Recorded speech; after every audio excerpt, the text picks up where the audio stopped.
एक छोटे से गांव में आर्यन नाम का एक लड़का रहता था।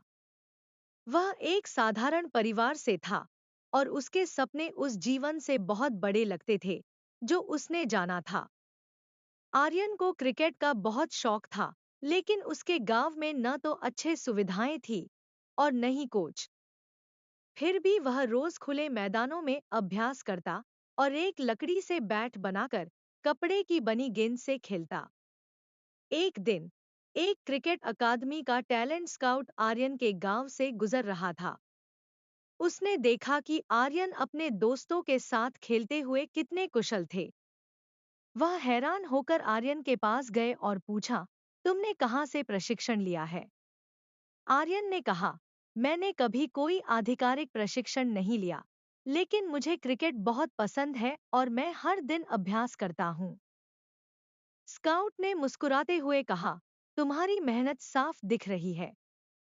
सही मार्गदर्शन और प्रशिक्षण से तुम बहुत आगे जा सकते हो। इस उत्साहवर्धक बात के बाद आर्यन को अकादमी में शामिल होने का मौका मिला, लेकिन वहां का रास्ता आसान नहीं था। अकादमी घर से दूर थी और वहां की प्रतिस्पर्धा बहुत कड़ी थी। कई बार उसे अपनी के सामने दूसरों की कड़ी मेहनत और अनुभव से घबराहट होती, लेकिन उसने हार नहीं मानी। आर्यन ने कठिनाइयों के बावजूद निरंतर अभ्यास किया, अपनी गलतियों से सीखा और हमेशा सुधारने की कोशिश की।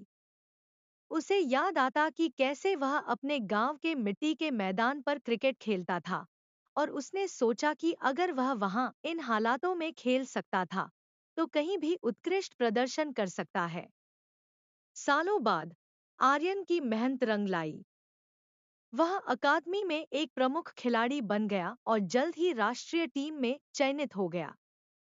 उसकी सफलता ने कई लोगों को प्रेरित किया, खासकर उन लोगों को जिन्होंने सोचा था कि उनके सपने कभी पूरे नहीं हो सकते। आर्यन अक्सर अपनी यात्रा पर विचार करता और उस पल को याद करता जब स्काउट ने उसे पहचाना था। उसे एहसास हुआ कि उसकी सबसे बड़ी ताकत उसकी प्रतिभा या कौशल नहीं, बल्कि उसका धैर्य, आत्मविश्वास और अपने सपनों को पाने के लिए लगातार मेहनत करने की इच्छा थी। आर्यन की कहानी एक उम्मीद और प्रेरणा का प्रतीक बन गई, जो यह सिखाती है कि कोई भी सपना बहुत बड़ा नहीं होता और कोई भी यात्रा बहुत लंबी नहीं होती, अगर हम अपने लक्ष्य के प्रति पूरी ईमानदारी और मेहनत से काम करें।